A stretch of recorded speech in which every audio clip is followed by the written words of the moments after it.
In this lab, we work with ferric chloride, which is iron 3 chloride.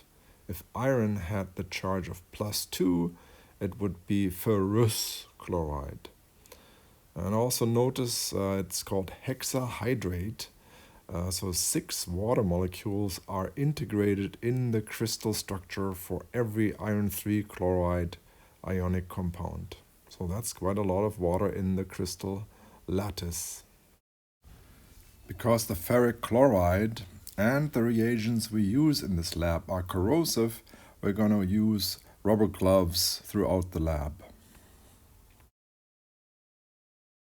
You obtain a centrifuge tube and a test tube stand, and with a spatula you transfer a spatula tip full of ferric chloride into the centrifuge tube.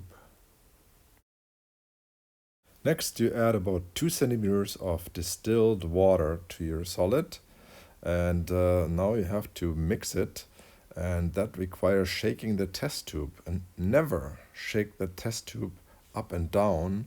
You either flick the bottom of it with 2 fingers, or you shake the bottom sideways, and that should provide enough agitation to dissolve the solid. The result is a homogeneous mixture, a solution, and this can be described as transparent and yellow. Watch what happens when we add 5 drops of 6 molar ammonium hydroxide solution. Molar is a certain type of concentration that we will learn about later. Now we don't have a solution anymore, we have a mixture with some solid particles in the liquid phase, and when we shake again, sideways, not up and down, the solid will be suspended throughout the liquid phase of your centrifuge tube.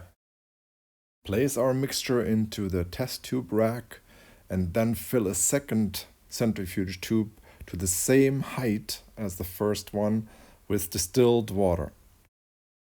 Both tubes need to be placed in opposite compartments of your centrifuge. If you didn't do that, or if they had a different height and liquid in them, you would hear about it because the centrifuge would be unbalanced and rattle quite loudly. After screwing on the plastic caps on the centrifuge compartments, you close the blue lid, and then you set the time of your centrifuge process to 1 minute and the speed of rotation to 1000 revolutions per minute. Green arrow starts the process and the red button would stop it, which you would have to do if it rattles very loudly. And then it counts down the time, and at the end of the process you see the reading end. Now you press the red button and that will unlock the lid and it will pop open. And now we take out our centrifuge tube, and we will notice that thanks to the centrifugal force, all the precipitate has settled on the bottom of that tube.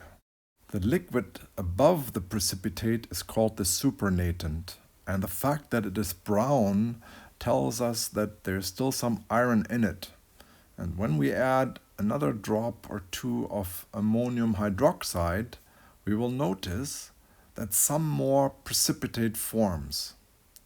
Right, so we add a total of 15 more drops of ammonium hydroxide and agitate again sideways, remember the shaking, and then fill the second test tube to the same height with distilled water in order for it to be centrifuged again.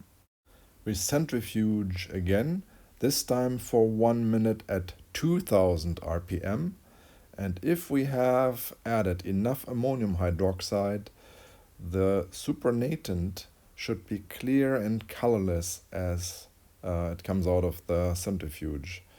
To verify that no more iron can be precipitated, we add 1 or 2 more drops of ammonium hydroxide, and the supernatant should stay clear and colorless. The substance we have precipitated is iron 3 hydroxide, It is dark brown and has the same color as rust because it is a component of rust. The chemicals you can buy to remove rust typically have acid in them. So watch what happens when you add 1 or 2 drops of 6 molar hydrochloric acid. The supernatant starts to become yellow, and so you add more and more drops of hydrochloric acid, and of course you count them so that you can record them for your lab report, and more the precipitate will dissolve, and the supernatant will first become dark brown, and then more and more a yellow solution, and then we're back at the beginning where we have a solution of iron 3 chloride. Because iron ions and chloride ions are also part of our bodies, we're safe to flush the solutions down the sink with plenty of water, and then we leave the centrifuge tubes in the test tube rack sitting by the sink. We then wipe down our reagent bottles with disinfectant, and then we can go wash our hands and are ready to leave the lab.